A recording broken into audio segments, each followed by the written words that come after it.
Howdy, friends. Welcome to Repertoire. There should be a disclaimer well and truly before people start to watch and listen though, Sammy, because what are we now, day 12 or something in the desert? We're pretty frazzled.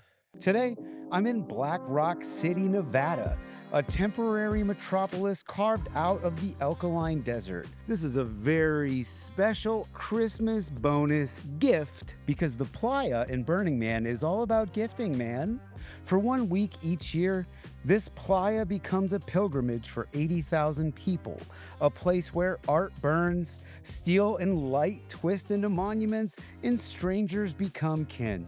Here, time unravels, the desert demands your surrender, and the line between reality and ritual is erased in the glow of fire and neon.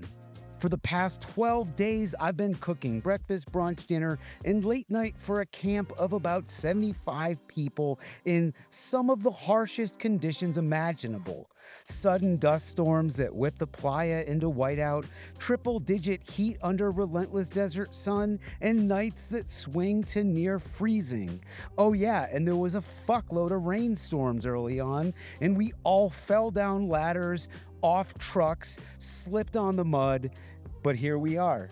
Out here, dehydration sets in quick. The infrastructure is non existent, and every meal feels like a small miracle. Of course, I didn't take on this endeavor alone. I'm out here with my phenomenal wife, Cassidy, and a few of our dearest friends in the world, which brings me to my guest today. Chef Sammy Jackson is the kind of chef whose story spans the globe. A native of St. Helens, Australia, he cut his teeth in Sydney kitchens like the iconic Catalina before spending 2 decades abroad, cooking for royalty in the UK, chefing private chalets in the French Alps, and running galleys on luxury yachts across the Mediterranean and Caribbean. Along the way, he's worked with local farmers, fishers, and foragers in every port, always adapting his craft to the season and the place. He eventually landed in Boston, where he built something legendary, KO Pies. Fucking oath. A beloved shop with locations in Southie and Eastie that sold hundreds of thousands of savory Aussie meat pies a year. KO earned a spot on Eater's Essential 38, Boston Magazine's Best of Boston, and was even featured on the Travel Channel. After the pandemic, Sammy sold his pie shops and fucked off to Tasmania. Free from the grind of the brick and mortar, he's back on his adventurous bullshit, cooking wherever the gods take him next.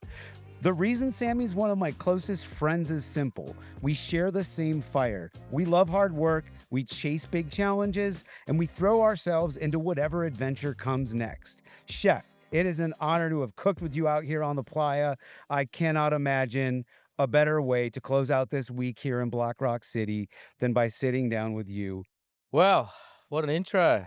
That was impressive, especially based on the lack of sleep and the extremities that were mentioned, bro. It's yeah, it's been an adventure and I think more than anything, we have not lowered the standards when it's come to the food, and I think that's been appreciated because nourishment is critical to surviving in this kind of extreme conditions, and that does not just for us but for all involved. Absolutely. Well, I guess we'll talk about the elephant in the room first. We're fucking here. We did it.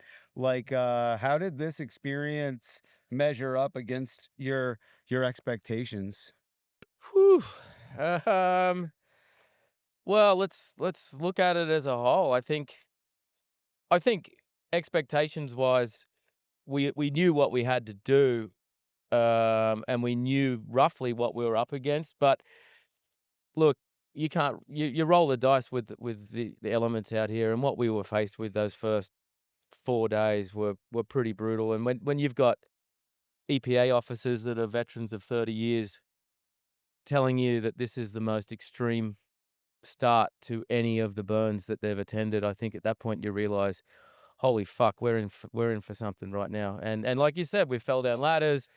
We somehow haven't hurt ourselves. We've been covered in dust. We've been covered in mud. We've somehow executed, a pretty remarkable accomplishment. And as far as The food's expect, been fucking great. it's been lights out, Your food's man. been Well, no, knockout. look, and I think all in all, it was probably as fucked up as we thought it was gonna be, to be fair. I don't think you can come to something like this, um, with a complete outline of each day is gonna look like this, because each day is a squiggly line when it comes to a prep list, it comes to execution, it comes to, everything else involved. So it was everything as advertised, and that's the point, right? I think, for what we have done, and we've heard this from guests over the course of the week, that there's probably not many places in Black Rock City that are pumping out food in to the quality and the level that we have. So we should be pretty proud of that, bro. Oh, absolutely. And I love how it kind of like just naturally shook out. Like you're an early riser, I'm a night owl. Yeah. I wish I said you're an early bird and I'm a night owl. That would have been fucking clever. That would have been clever, Damn yes. it. But so yeah, you're up at 6, you're getting breakfast going, you're getting the continental breakfast, you're starting prep on brunch, and I wake up, we bang out brunch, you knock out some dishes, go enjoy the playa, I prep for dinner, we play it up, Yep. and then, we go out, hit the sack, etc. But it's been a really nice chemistry. I've really loved hanging out in the kitchen. Man, it's been years since we've been in the kitchen Yeah, together yeah. this long, and fuck, dude, what a treat. Oh, look, and that's probably the main reason it's been so successful. We had to find our feet and shake each other out and figure out how that would go down, and then we did. And then once we got it going, to your point, I think it sort of evolved into its natural sort of state because of that. And that also meant that the food had to adapt, and for that, I think what I don't know if many people could have pulled that off, because it's hard. It's none of what we Yeah, did is team easy. out here very organized with a kitchen that you put together to make sure that it had what we wanted on it, and while you were upfitting two beaten up fucking desert kitchens into one pretty goddamn good desert kitchen. I'm driving an 18-foot refrigerator truck all Yeah. over fucking LA, getting $20,000 worth of food, meat, Oh, seafood, crazy. booze. Yeah. Well, and then It was great. let's not forget too, but then as the week progressed, things fell apart. Our main oven shit itself. That was pretty Yeah. tough. Um, we didn't have a working sink on board. We had to, create an outdoor situation, which worked. Yeah, Um, ran to Home Depot, got some parts, did some plumbing in the desert. yeah, and that's I think the cool thing about us. We're owner operators of small businesses. We've had to learn on the fly over so many fucking years of shit going down, and that's the beauty of it. And none of that was insurmountable. It was just okay. What's today's challenge? And Yeah. and then we had, the mud getting on and off the truck, Dude, that fucking mud's crazy. Like it sticks on you. So this guy out here, Malcolm, he said like first your foot's a pound, then it's 4 pounds, then it's 10 pounds. The way this mud just compacts and sticks, yeah. turns your feet into bricks is crazy. Yeah, and you gotta remember that nothing every trip on and off the truck is an adventure. So you've got to really think, okay, what am I getting from this cool room? Where is everything? And this is a fucking box truck, for people that are trying to wrap their head around what this is. Like Sammy said, loaded with 20 grams worth of food and booze. There's not shelving systems in there. There's not enough space to have it all, categorized as you would as a normal walk-in in a normal restaurant kitchen. We sort of have a rough idea where it is, and Yeah. and then, someone else will come in and look for something that isn't part of the team, which is totally fine because it's the only refrigerated vessel that we've got. And then before you know it, oh fuck, where did those eggs go? Oh, they're over there now. Or where is this? Or where is that? And and you've got to be cognizant too that we don't have a hospital anywhere near us. We have to be so health conscious to put out food. I think that's the other thing that maybe people don't understand here is this is a functioning city for better words, but we've got to make sure we don't make people sick. We've got allergies here. We've got a number of allergies. We've got dietary. Yeah, we've got dietary restrictions. We've got every allergy under the It's sun here: peanuts, tree nuts, soy, wheat, fruits. Yeah, different vegan. types of raw produce. And then that's Yeah. the thing too that I think is really incredible is that you put these things together like even the way that the food's presented. The attention to detail is like is like catering a fucking wedding every night. It's not we're not just slopping it out in some trays. Like What it's was your favorite brunch that you cooked? um. Well, I think seeing people like get a bit of a hard on over a frittata was nice. Her, I don't think that was on the you fucking bingo knocked that card. frittata out of the fucking park. So I'm glad you brought that up because then I'll get to say, because that was definitely up there for me. Then those brekkie sandos you made, Yep. English muffin, butter, fried egg, cheddar, sriracha mayo, and then what? Fucking Impossible impossible sausage. sausage. Yeah. Oh, and that was the That thing was too. fucking awesome. Well, and that the thing with that too that we adapted. Like Sammy had this Sammy, not this Sammy, had this outstanding brunch menu, and once we realized that people here weren't really on a traditional time zone, for want of a better word, and so we needed to adapt quick because the system in place wasn't going to work, and Right. and that wasn't a terrible thing, but we just had to go, okay, how can we? There was the there was supposed to be there wasn't supposed to be mayonnaise on that sandwich. There was supposed to be heirloom tomatoes and Savoy spinach, and it was sort of like going to be nice and healthy. And you would realize, dude, people are like either still awake Mm-hmm. from partying all night, or they're just gonna get up to eat something and go back to sleep. They don't want fucking spinach and tomatoes. They want fucking mayonnaise. They want this to be Yeah. rich and fucking like, It needed to be gas station food, dude. yeah, Like, yeah, like that's what she said. But it was great. yeah, and look, and it needed to be something that could sit. Like, again, where people just getting up, like Sammy said, going back to bed. I don't know, that sort of fancy sandwich, I think, would have just got a little bit deconstructed on its own. Too much water in the tomatoes and such. So I just felt that was a good move. Yeah. But just even the frittata was supposed to be a quiche. The conditions rendered the tart shells pretty much useless. You salvaged them, power to you, but Yeah, the frittata was the better move. it was just a better move. And It was bigger. yep. It was you could pick it up like a piece. Well, yeah, It it was was like fucking awesome. yeah, The frittata was like it was this fucking big, big. y'all. It was fucking It big. was like a 16-inch frittata. Yeah. It was fucking cooked to perfection. It had what? Roasted eggplant, Yeah, just had a squash, ton of roasted veg, parmesan. heaps of fresh herbs. Yep, some palm, and then your salsa verde from the night before, Oh yeah, sort a of little smeared fucking all over it. salsa Yeah, verde. it was Oh, magic, it was fucking good. What was your favorite dinner that we put out? dude. I don't know. Like I feel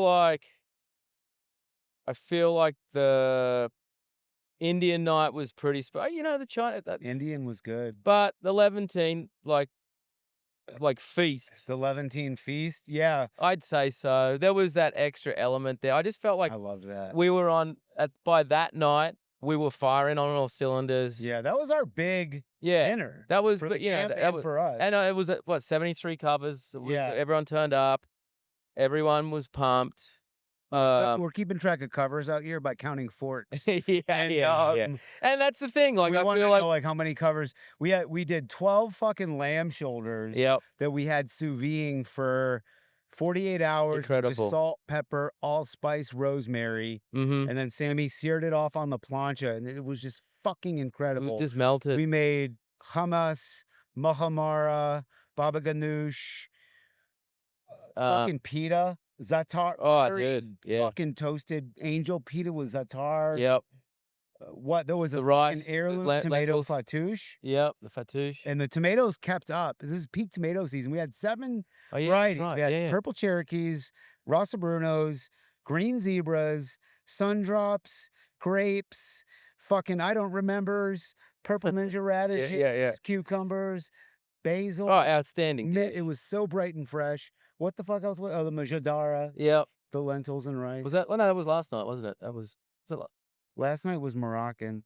okay, that would have Couscous. that might have been. Oh yeah, it was correct. Yeah, fuck, What it see, was, couscous, frazzled. tagine. Mm-hmm. I don't remember. Oh, the lamb Kafta. kafta. Kafta with a nice like harissa. Yeah, and look, I think that every Fucking dude, that Chinese though, the Szechuan fried chicken. yep, Thai was good.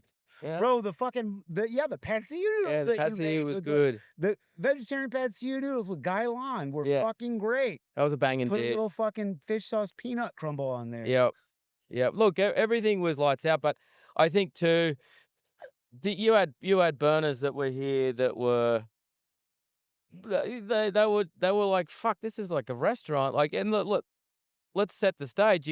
Sammy's done it justice by sort of explaining it, but you never know what you're going to get at dinner. You could get a dust storm whipping through. You could get it Yep. raining. You could get, it could be cold. It could be whatever.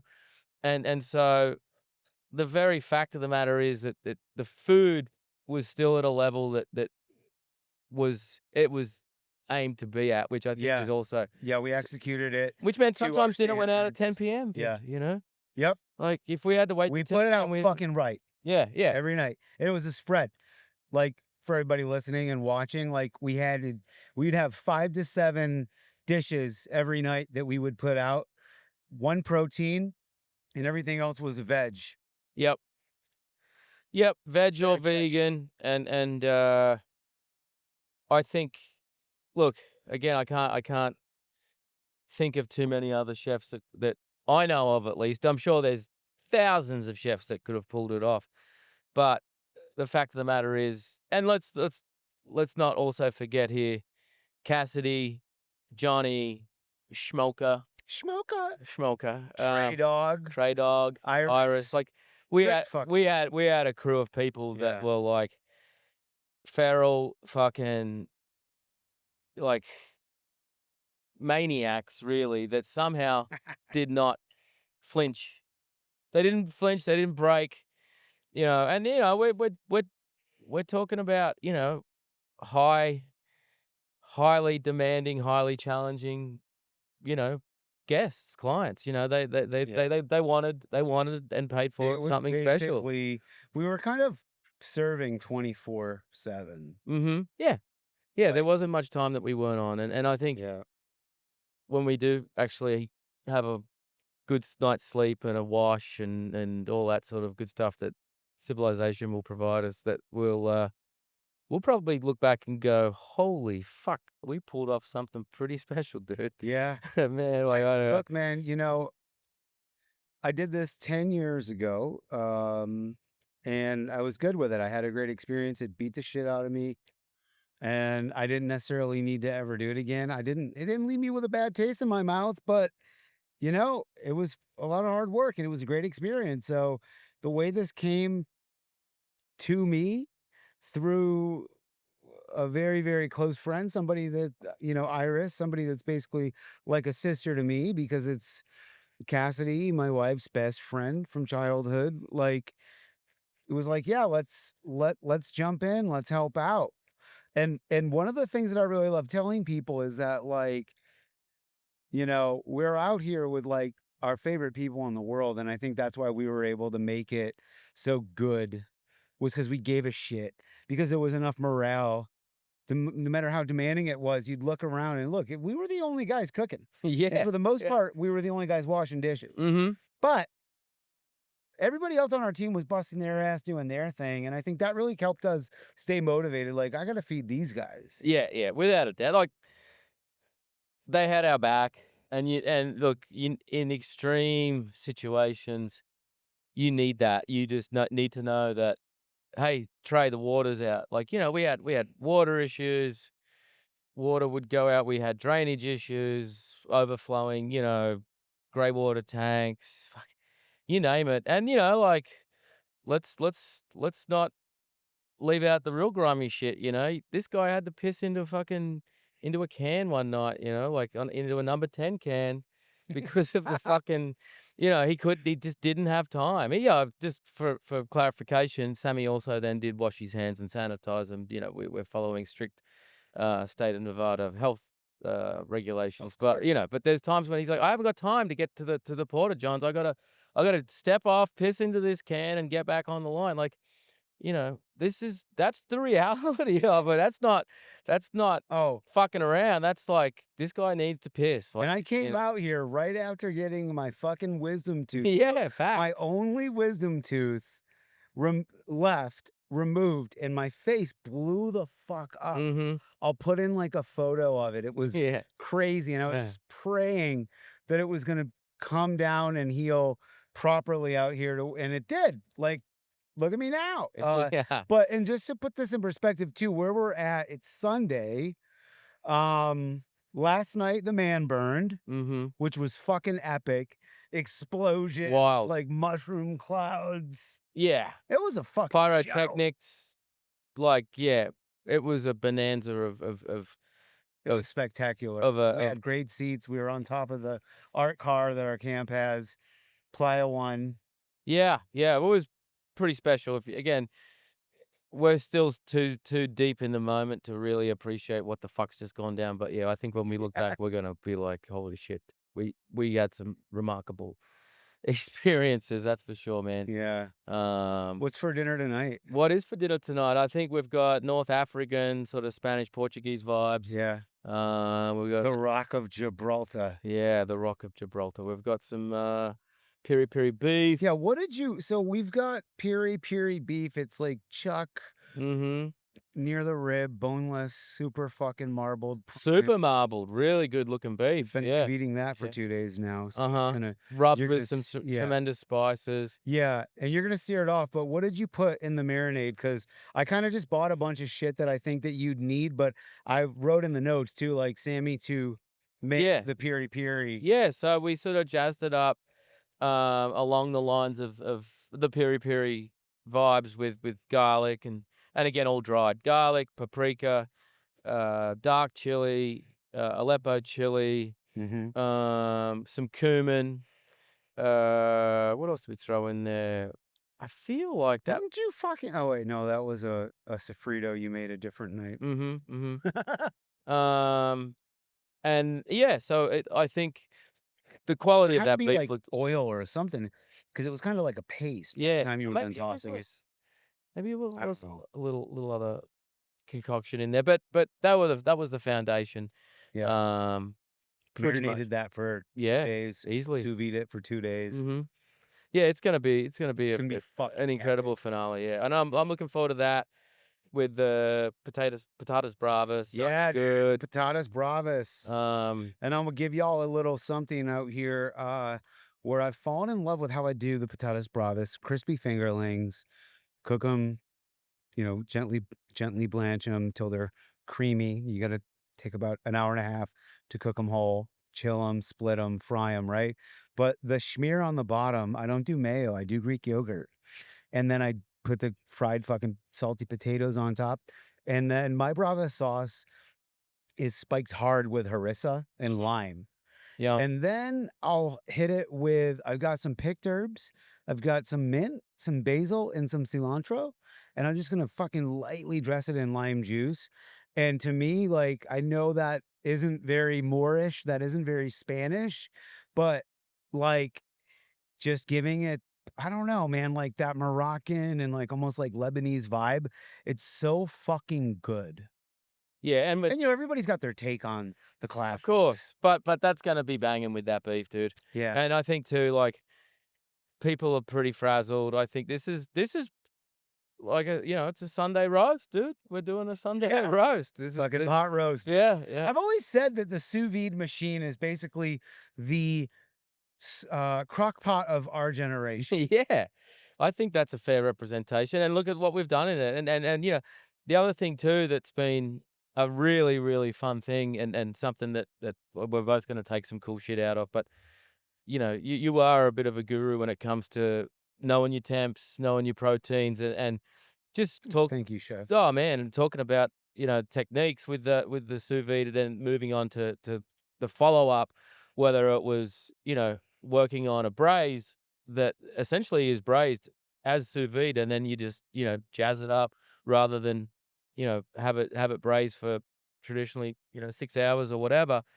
There's little things too, like, this is a thing that I think a lot of people will take home, uh, as an important chefy type of, thing, but, the price of meat's expensive these days, and just learning that little trick, like sous videing, and you know the math on it, but I think it's 20% more protein is Yeah, maintained in that process, exactly. right? And then You really lose a traditional braise happens around 180 to 190, and you'll lose about 40% weight of your meat. And when you sous vide it, which I do 147 degrees Fahrenheit, that's what we like wow, you're doing. giving away the tips. Okay, I didn't It's know if you fine were with the me. okay. I whatever that is in Celsius, I just don't work in Celsius because it doesn't fucking make sense to me. That's fine. And so, but whatever We got phones. 147 is in Celsius Yep. is the temperature that Thomas Keller does his corned beef. And I learned that maybe 15 years ago. And then I just was like, I've tried so many different things out with it, but it's like for a large roast, you need about 40 hours, right? Uh-huh. We were talking about Yeah. that, but it's like pork belly is good in 24 hours.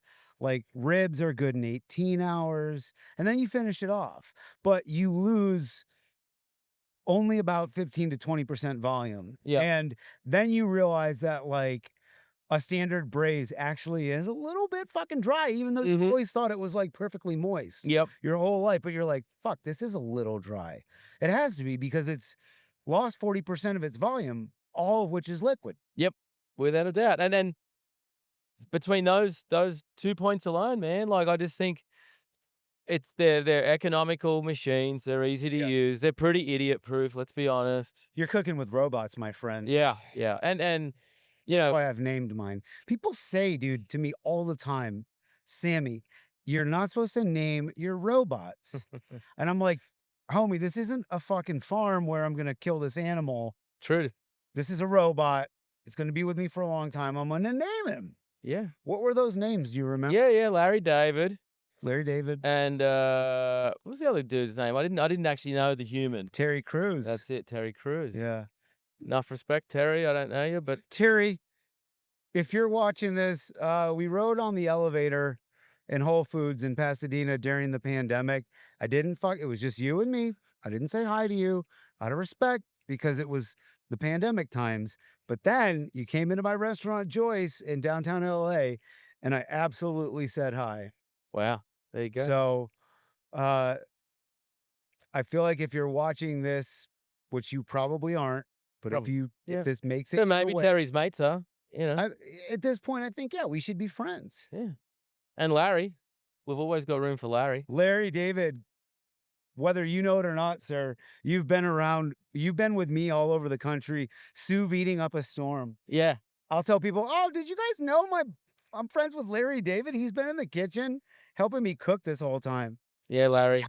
You bring the motherfucking flavor, Larry. He does. He does. Yeah. So yeah, so I think that too, like that's sort of the bullshitting and just talking shop and understanding a lot more about things that we don't talk about enough, on the phone and stuff. So that's cool. Yeah. That's Well, stuff's just been like I loved fun. your frittata technique. It was the cleanest frittata I've ever seen. We were doing a lot of back and forth with like, what temp do you do that at? How do you, Hmm. which is cool. Yeah, yeah, and then that I think too. The That's the whole point of the show. yeah, well, That's good. why it's called repertoire, is that like when chefs hang out, we kind of can get into it in a deep place on a high level and share our repertoire and expand our repertoire by just even through conversation. Like the goal isn't I want to teach you something, Uh huh. but it'll happen Yeah. probably. I'll probably learn something. You'll probably learn. Well, and look, and then Your repertoire even expands. something as fundamentally simple as when we were just talking about French toast, like Yeah. another brunch item, FYI, people. But Australian people don't have sugary French toast. Generally speaking, it's a savory dish. The sweet component normally will come from the maple or berries or whatever. Like Mhm. sure, but the toast component is a savory item, and so but I knew. Obviously, here we're cooking for international crew, but with the idea being that they're American clientele. So I was like, "What the fuck are we doing to sweeten that up?" And there was some chocolate milk lying around, so that's what did the trick. By the way, that was a fucking A mispick, right? yeah, that was a Yeah. mispick. There was just a case of chocolate milk Mhm. buried into one of our pallets of food we ordered. Yeah. Fucking true moo. Yeah. Yeah, so, little things like that, it's just cool again, like Yeah. you say, it's all in our repertoire, and we've got, we've got the ability to adapt, but we also have to, I think, share and talk and learn shit. It's cool, man. It's Yeah, a good way to learn. I loved it. Um, man, uh, so it's been a trip to watch you.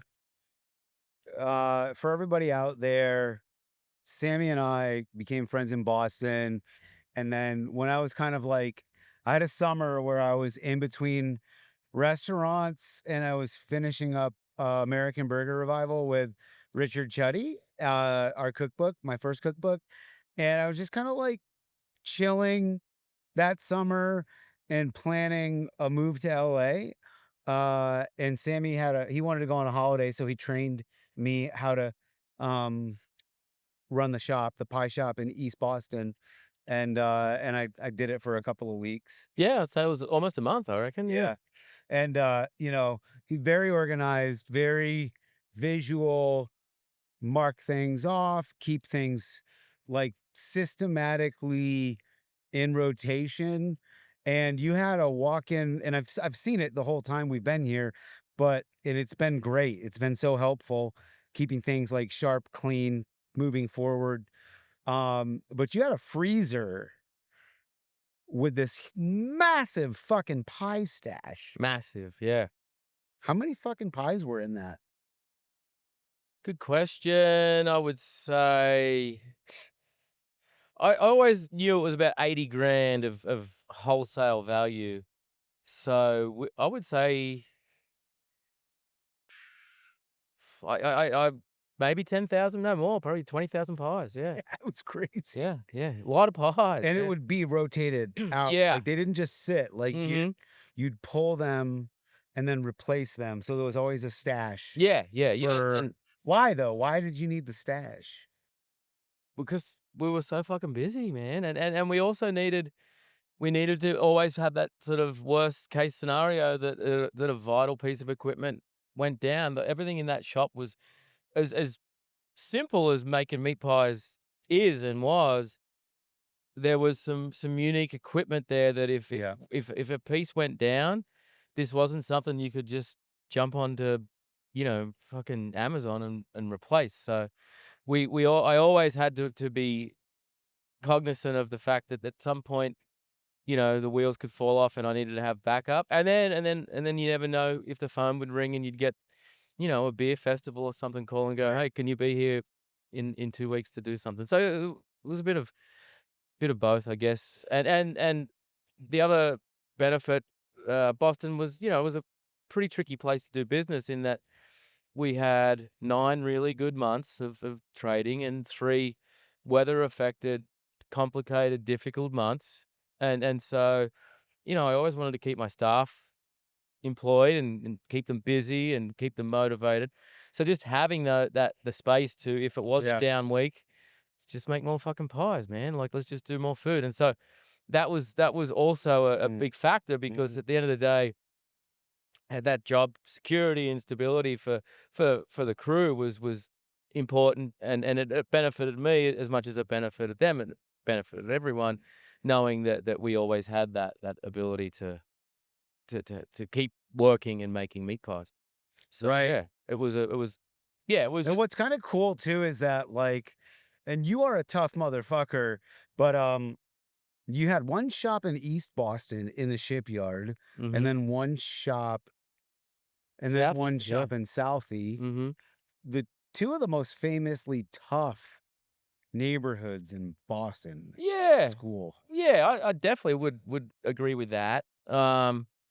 Part of it was, I'm a blue collar guy, grew up No, you're not. working class family and working class town, and I appreciate that sort of grittiness of both of those suburbs. And let's also not bullshitted here. Both of those suburbs are not working class, gritty suburbs at all anymore. They're up and coming, and oh, sorry, they're gentrified. They're no longer up and coming, and maybe the shops had a small role to play in that. In that we assisted if it's considered a benefit to have gentrified a place. But and the other thing is I'm pretty cheap. I'm a pretty cheap motherfucker. So like Right. they were both cheap rents, and Well, so yeah, that's an interesting subject matter.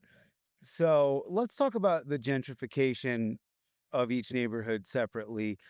For starters, East Boston. mhm, And so this is an interesting topic for me because um, East Boston was historically an Italian neighborhood.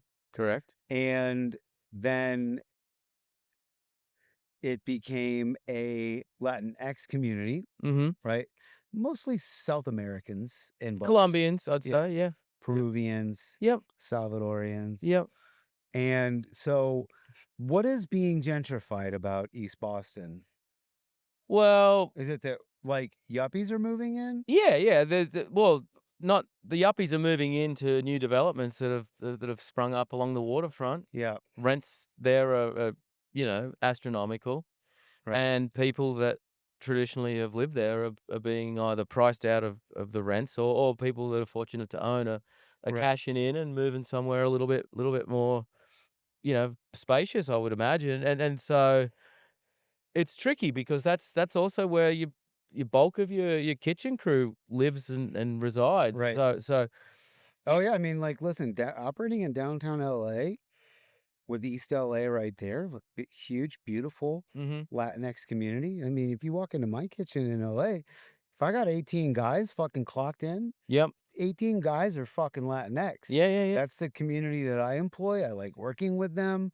Um, and I think they like working with me, but it's an interesting uh it's an interesting topic to me because it's like when we talk about gentrification under a microscope, if you're to think like I feel like it's everybody wants to think that it's like, okay, these people, whoever they are, this group of people, usually it's a race or it's a nationality that have lived in a place for a very, very long time. And now they can't afford to live in their homes because of new development and they're getting priced out of their neighborhood. And that's gentrification. But when you look at most large cities, every 2 to 3 generations in the US, Mhm. every 2 to 3 generations, there's a huge shift, there has been historically a huge shift of who lives in that neighborhood. Like, everybody in Boston is like, "Yes, the North End is the Italian neighborhood." Well, I think it was since the '20s, but before that, it was a Jewish neighborhood. Okay. So, like, the Italians gentrified that. So Yep. it's always very it's like when is it really gentrification and when is it just like the cyclical patterns of human beings in in the development of cities? Yeah, I don't know. I don't think I've got enough of an opinion or understanding of it. Totally zoning out about Yeah. this because we're at Burning Man. Yeah. Because it's like, I don't know. For me, I believe in, and I'm not going to cut this out. Like, for me, I believe in gentrification, and I think that like it really happens the most to black communities in the Mhm. U.S. Because Yep. black people were segregated Yep. until the '60s, Yeah. and so and then, it's like they were just kind of pushed into areas, and they made that their homes. So now, like, 100, 200 years later, they're settled, maybe they've got something good going, they've got a community, and it's being taken away from them by Yep. developers. That's definitely gentrification. Mhm. Yeah, well, it's inevitable. Like change Yeah. is the only constant, and I'm not, like I say, I'm not here to really have a strong opinion on it, but it's gonna happen. And look, there's certain things that I think have happened in both South and East Boston that are way better. Yeah. South Boston is fucking happening right It's now. happening, yeah. And Going when and we hanging out with Nikki Dixon. Nicky Boy's Dixon. running town. Yeah, he is running town. That kid. He's a good bloke, as we would say in Australia. Top bloke. Yeah, Nick he's not Dixon. a wanker. No, he's not a wanker at all. But look at Southie, man. When I opened KO in Southie, Yeah. it was hardcore. Like, I had people coming up telling me I was fucking completely batshit crazy because I was gonna open a pie shop, and I'm like, dude, it's a working class Irish, historically speaking, Irish neighborhood. Yeah. These people are gonna gobble it up. It's meat and potatoes, Meat dude. pies. Yeah, it's gonna work. But that also um wouldn't have worked without adaption, and that's also something that I adapted with both You locations. busted your ass. Like, just certain things that had to happen that I was probably not willing to give at the beginning. For example, like an Australian person's only going to eat a meat pie with their hands. It's a handheld vessel for consumption, and I was adamant that we weren't serving fucking knives and forks with meat pies because it didn't require them. Unless you get a floater. Yeah, exactly. And the floater, obviously, much respect to the floater, it's probably prepaid for half of my fucking house, that dish. So I'll What is a floater? What's a floater? meat pie, mashed potato, mushy peas, gravy Lamb. cascading down, lamb gravy, like Fuck, dude, your lamb flowing. gravy.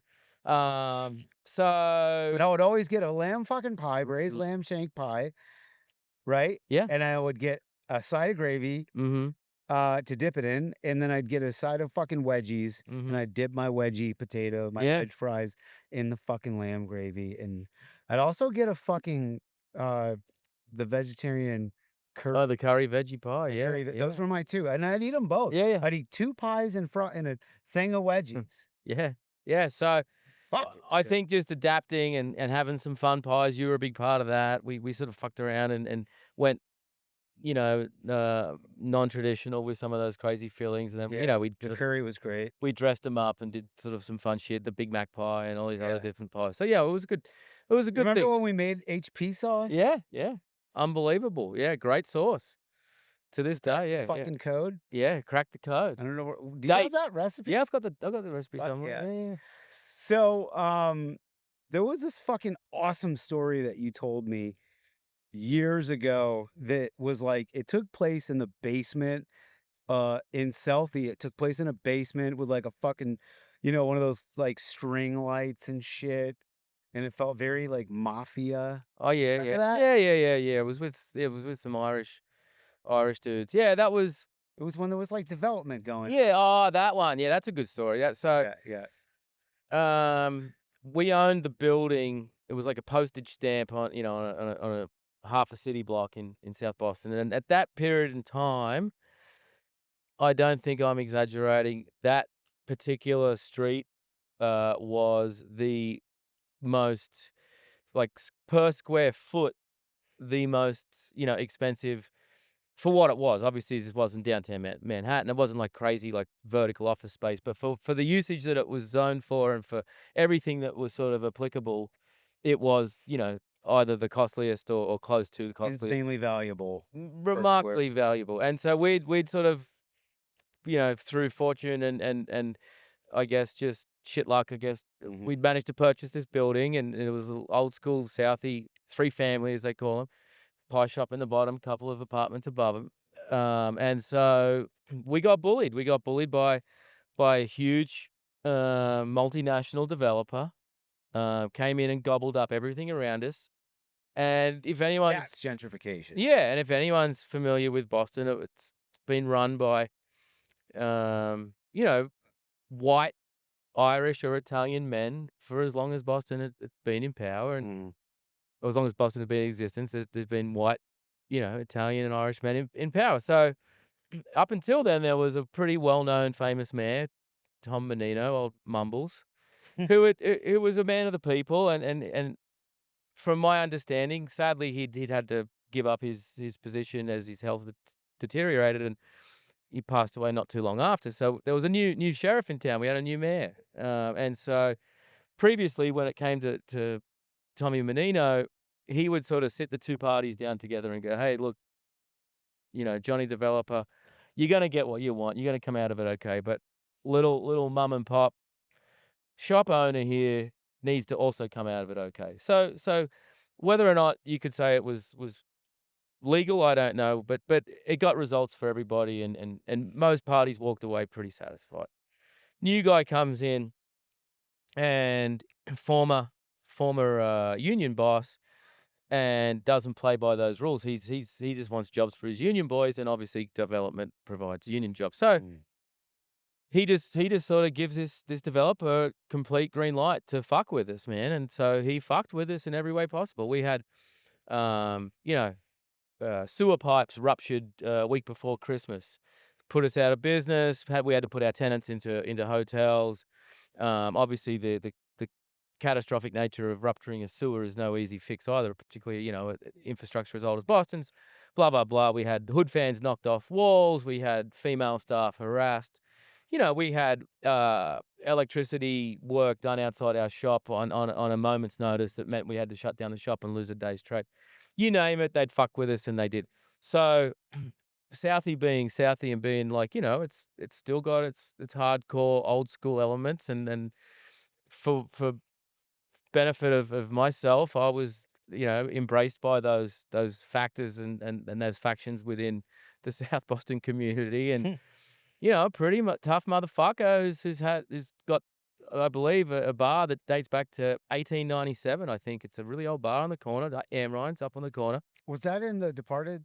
I think it was, yeah, yeah. And a lot of that shit in Southie was in either the in The Departed, or there was another, Boston fucking gangster movie. Mhm. But the call was made. Get up here. We need to like hash this out. We're not letting you be bullied. Um, I've got a few tricks. So we walk in. You walk through Am Ryan's. You've got the regular bar to your right, dining room to your left, and then there's this sort of secret little door that heads out into another room. And so we go through, like you say, through the curtain out the back room, and there's a little table set up for about the 8 of us that were there, and there's Stevie, the owner of the establishment, who's holding fort for the party. He's roped in a few of his buddies off the boat, Irishmen, characters to say the least. Myself, 2 of my business partners. There's the person like in the back corner, like, sweeping the floor, who's clearly carrying in case shit goes down. Like, it's all listening in as a backup. Who knows what this person's doing, but the floor didn't need to be swept at 9:30 a.m., and there's, refreshments and coffee and all that sort of jazz. Fucking cool. So we're sitting there, and so this is probably like when I felt that I was I will forever be accepted and part of South Boston for this exact reason. So we're talking and we're trying to figure out, like, okay, how can we fuck with this huge company and this total fuckwit of a developer? And look, I was happy to be paid. I'm not going to sit here and say I wanted my pie shop to live forever and that was like my dream to own the pie shop in South Boston. Like, complete honesty, like, it was a payday, but like this motherfucker was going to make it millions and millions and millions of dollars. Our payday was nowhere near that. It was just, Yeah. let's pay a fair price for what it's worth. So we're all spitballing, trying to figure out how the fuck are we going to make this work? How can we do this? So we're like, hey, what if developer, Johnny McGrail, how can we make you? Why don't you buy it? He goes, this is one of the other terrific moments of it. In his thick accent, he's like, and I'll do my best, but it's a pretty shitty Irish accent. I said, Johnny, just fucking go and see him. Just tell him this. He's up against too much. Give him his number and let you develop it and put the pie shop in your development, man. Like, we can all come out of this on top. Sam, there's just too much meat on the bone, So at that point, there was just too much meat on the bone. There was too much money at stake. And he had this new mayor wrapped around his finger, so he knew he was going higher than he was supposed to. The zoning was going to change. All this shit was there.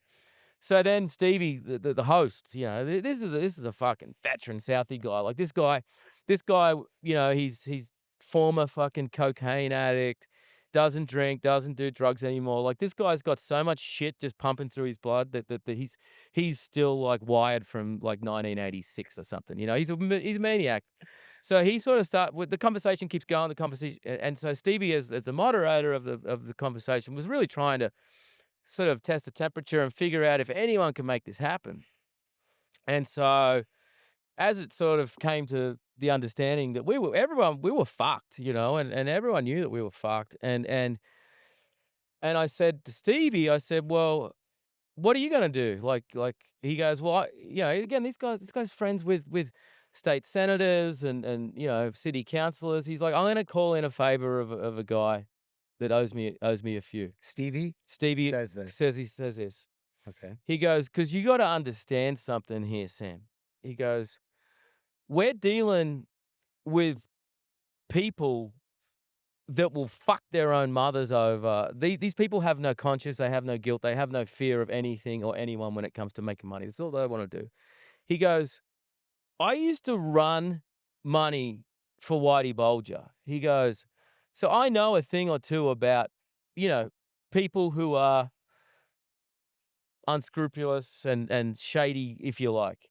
He goes, Whitey Bulger would never let this fucking happen. And at that point, I'm like, I am 1 degree of separation from Whitey Bulger in a fucking Southie back room with someone sweeping the fucking floor, looking over us, talking about like, how the hell are we going to get out of this alive? And I guess just as a wrap up to this story, really cool. Actually, this is a beautiful thing about the meat pie shop and Boston and everything else. So the asshole mayor quits. He goes and joins the Biden administration, whatever. So for the first time ever, there was never an incumbent mayor in Boston. So because once you're in as a mayor of Boston, it's really hard to be ousted because people in Boston are pretty loyal and just the job itself, I think, lends itself to wielding enough power where you can sort of control things in a favorable way. So well before the fuck up of this multinational company, a lovely young city councillor at large, so her district was not confirmed. She bounced around. She was a floater. Good tie into the meat pies. So she used her husband and her had 2 small children, and they used to swing by and literally just come and pick up meat pies, not for any political purpose, just for the fact they like the fucking pie. So over time, Michelle Wu and myself became friends. Like, she'd pop in and we'd talk. Like, we wouldn't talk politics. We'd talk the kids, how her husband's doing, how I am, how's just regular cool shit. Yeah.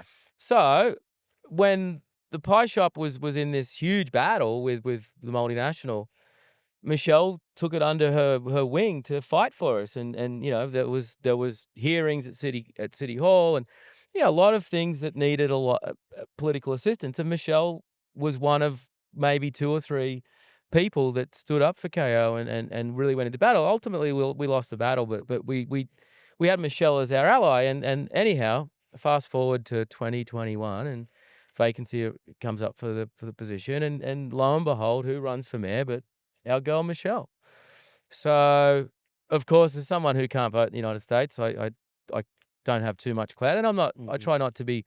One thing I think that's important with restaurants is that they are a place that people of all affiliations should feel safe. I don't believe in politics being part of discussion at the table, particularly when you've got people of different, beliefs and whatnot. But ultimately, I wanted to support Michelle and show her that from my gratitude to her. So we endorsed her and supported her, and she won. First ever non-male, non-white, non-fucking old school motherfucker, got elected to be the mayor of Boston in 400 years. Like, and that's, It's really phenomenal. oh man. progress. And so the cherry on top, I'd sold the pie shop, I'd packed my bags, I was just waiting to fly home to Australia. It was during the COVID sort of years. So it wasn't as simple as anything. And because of circumstances, I got to stay long enough for her inauguration. So I texted her. I said, hey, Michelle, any chance I could come to the inauguration? She's like, I'd love to have you there. Lo and behold, I get a ticket to the inauguration. And I got to come face to face, eyeball to eyeball with, these fuckwits who totally porked us. You know, when I mean fuckwits, I mean these city councillors who lied to Stevie Mulray, who lied to me about either voting against the project or just abstaining from voting, which would have been a W for us. And being able to go up to him and go, "Hey, I like your new boss," you know, like I think I think she's gonna do a wonderful job. Like and looking him in the eye and going, "You know what, man? Like it took us a few years. I got paid. Granted, I probably lost way too much hair off my head and wrinkles on my face and years off my life and money we shouldn't have paid to lawyers to fight it, but we got paid. Again, not as much as we could have, but it still was significant to change my life. And the person who believed in us and supported us, who happens to be a meat pie lover, is now the fucking mayor of Boston. How cool is that? And you can text the mayor of Boston, Mhm. Yeah, I just maybe saw her a couple weeks ago. maybe calling a favor Yeah, well, I guess if I in if the back room. yeah. Well, I Bar. Can I be the guy that's strapped the fuck up sweeping? yeah, I know. What a gig. What a gig. And like I was actually back in I was back in Boston a couple, 2 months ago, and I saw Michelle at the Bunker Hill parade. She stopped the entire fucking parade. 350th anniversary Bunker Hill parade. You got, floats and like Minutemen replicas. You've got, you know, marching bands playing. You've got a whole fucking legitimate 4-hour parade, and Michelle's like sees me in the crowd, like, "What are you doing here?" So she's obviously got a security detail around her. She the cop was not happy that she was coming out into the crowd. Don't have to really go into too much with that, but there's a lot of political violence sadly in this country. And she's like, "No, I got this. I've just spotted a friend." So she came over and had to halt the entire fucking parade for maybe 3 or 4 minutes so we could chat. Wow, And it's incredible. and I'm just like, wow, that bond is still there. And she's a busy woman, so I don't want to bother her. And I think that was the thing too. A few people come up to me and were like, well, she's not that popular. We don't like her. And I'm like, hey man, like that's my friend. Like Somebody you know, somebody kind of said that to me. Like I saw her billboard up and I was like, oh shit. When I was in Boston and somebody was like, they just started bitching. hmm Uh, But then they were like, actually, she's good. It was like just classic kind of like Boston, not hating on Boston, but it was like, I think that you kind of like talk shit forward in Boston and yeah, then give a compliment, yeah, you yeah. know? I would say that. But But which look, is like, look, that's part of its charm. I'm not yeah. hating. Oh, and Boston I was don't want to great to go to me. Boston and get the shit beat out of me, um, because I'm mouthing off. Let's get No, that you don't thing matter enough. clear on the I think record. But I moving on, yeah. moving on. Let's move on. Um, what's up with that bracelet, dude? Because you look pretty safe right now. Yeah. Well, I was at a bar that was highly recommended by a veteran burner here at our camp. Shout out Johnny Angel. Um, if you know who he is, then power to you. He sent me to this really cool bar, and I went and just sort of cruised What and was it hung out. called? Sunset Lounge, Okay. and Address is 9:30 and B. heard. Yeah, yeah. So just had the afternoon off, did my little ride around, just cruised, checked out some cool shit, Mhm. checked out the art, checked out the people, and just got chatting. And again, like we always do, we sort of end up talking about food. The lady behind the bar just finished the shift, and we're just talking more, about staying healthy, eating well, doing what we can to make it through Burning Man.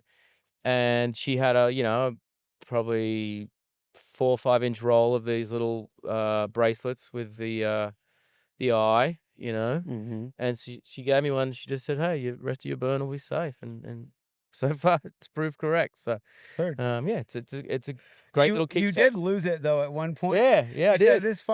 this bracelet didn't even last a fucking No, I thought it hot failed. hand Yeah, scrub or something, but I and then think you found I it. think when I removed the rubber glove because when we were dishing up, it popped off then. So yeah, Yeah. yeah. So she's You wanna know something really funny?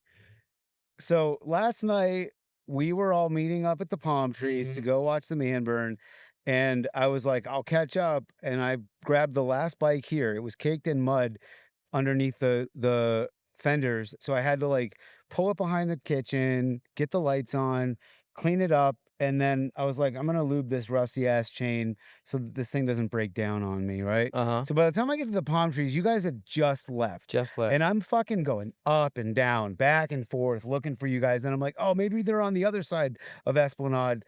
I look so much that at one point I see these like earplugs that look like Cassidy's. They're like, it's like a string, and then at the end of them, it's like a magnet, and it's like an earplug to just kind of like help desensit, like if Yep, you're yep. getting overstimulated. And I was like, those might be Cassidy's. Let me grab them. Like 2 hours later, like so anyway, I get to the airplane, the art car, and Uh-huh. they're all there. Fuck yeah. Um, and a few hours later, I found them in my pocket, and I was like, hey, are these yours? And she was like, yeah. Wow. What the fuck, dude? I Yeah. just found him in the middle of the desert. That's fucking crazy. Yeah, it is. Good, yeah, good find. Yeah. Wow. So I think one of the first memories I have of our friendship was you came in for dinner at JM Oh, yep, Curry, yep. and I was working on something. I was like, I'm gonna make this dude a fucking huge pie, and it Yeah. took like close to an hour to make because it was so It big. was fucking huge. And so you were eating, like you were basically like you'd eaten, you were out the door, Yeah. and I was like, no, you can't wait, you can't go wait. And then I was like, I came up and I was like, that's a pie, the fucking Yeah, yeah. the classic Dundee. That's not a nut. pie, mate. Yeah. You were full as fuck, but you were like, fuck you, Yep. and you did your best to eat it. You ate like half of it. Yeah, yeah. It's good pie. But out of that, and Uh-huh. then you said like you just Mick Dundee'd the fuck out of me. Correct. And then we had this like inside joke about Mick Dundeeing each other, and we decided to do a Yeah. Mick Dundee pie challenge. Correct. And I would argue to this day, it's still probably one of the most legendary events. Yeah, because it wasn't a one-off. It was almost an annual or a multi-time a year event. Yeah. And it sold out. We'd get 400 people, predominantly to Harpoon But Brewery. it grew. It just kept growing, First man. It was like at a restaurant, and Yep. then, like the first one was at Curly's. Then we did it somewhere else, and you were doing it in the shipyard. Yeah, and then we just And got too eventually big. you got too big, so you were doing it at Harpoon Brewery. Yep, yep. I mean, And I was like flying into town from LA to do this. I know, it was crazy. And there was so many good factors to it. There was the camaraderie. Like the thing is too, like and this is another great thing about Boston. We had so many good mates in the industry, and so many people were up for it and up for a good time. And before we keep going, just to because right now nobody knows what we're talking about, so I want to say, because we're going to talk about this a little bit. It was basically like you could buy a ticket, come in, and a bunch of different chefs from around Boston are making meat pies. Yep. And you can vote, like everybody gets like a ticket, Yeah, little and poker chip. a chip, and you stick it in the box of the one you think is the best, and there's a winner. And so the winner gets a belt that Sammy got manufactured that basically looks like a WWF belt. Yeah. And the belt goes around town and hangs up at the restaurant of the chef who won last. And we've had some great champions, but it went from 4 chefs to 8 chefs to 12 chefs to 16 fucking chefs at Harpoon Brewery with 400 people. Yeah, and Or you could do whatever you wanted. That was the other thing too. It was like if you wanted to do, like Sammy did one time, alligator, knock yourself out. Like there was absolutely. I did an ostrich sausage. That's right. One time. Okay, yeah. And that was the time I won. I won once. Dubiously, You won. yeah, I won one.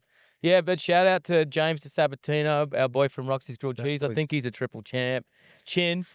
Jenny. Yeah, the Taiwanese. Did Dixon win some? I think Dixon won one. We did a lot, and let's not forget too, there was a charitable component. Yeah. The winner got to give the proceeds of the night's taking to charity of their choice. And the cool thing with that was it didn't have to be like a charity even that was 501c registered charity. It just had to be like, for example, I remember James won it one year, and he just was like, I just want to make this donation to my school music teacher. Department, Yeah, the department. Yeah, because I felt like we just never had enough kit at school, and I was like, fuck, that's awesome, Yeah. So little things like that also were super cool because it was like Amazing. roots sort of level stuff, and I just felt the fun that was had was because like we all do different events and we all do fucking events that we may not really want to do, but we do them anyhow. I don't Yeah, this no wasn't not an not throwing event. shade This on any wasn't an events, but event to market your restaurant. This was no. like event. This was basically like, I'm gonna go fucking hang out with my homies, Mhm. make some tasty ass pies, and we're gonna fucking.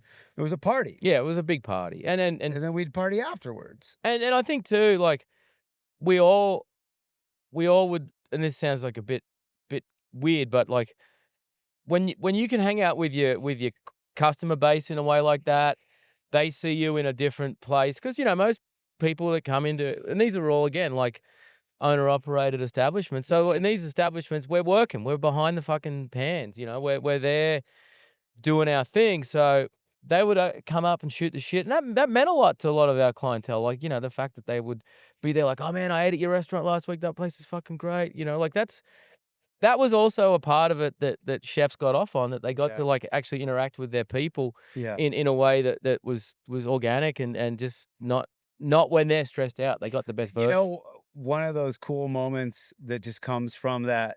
Guy Fieri was at Sauce Chin's shop, That's right.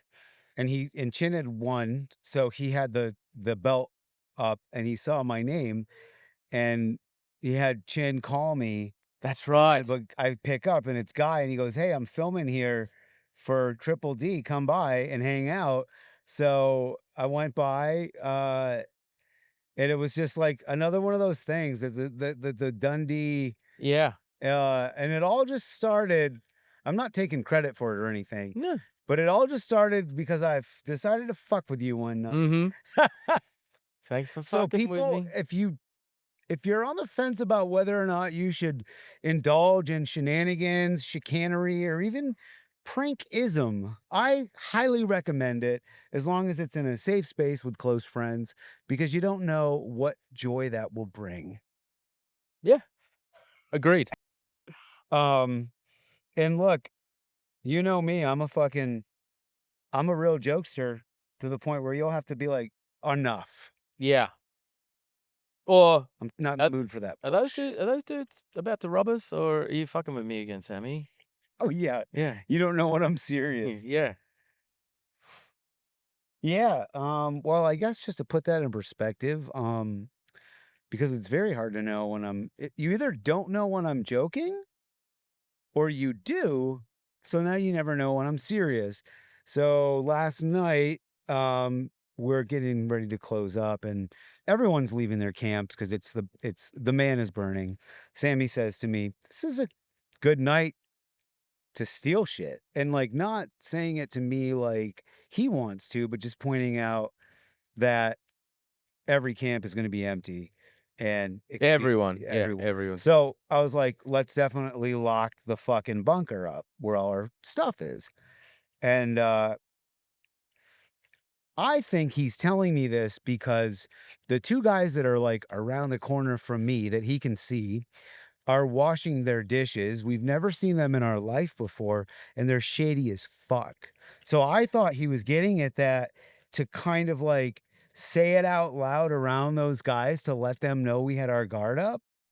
And I was like, "Fuck yeah, let's lock it." Then he says the code 4848, right?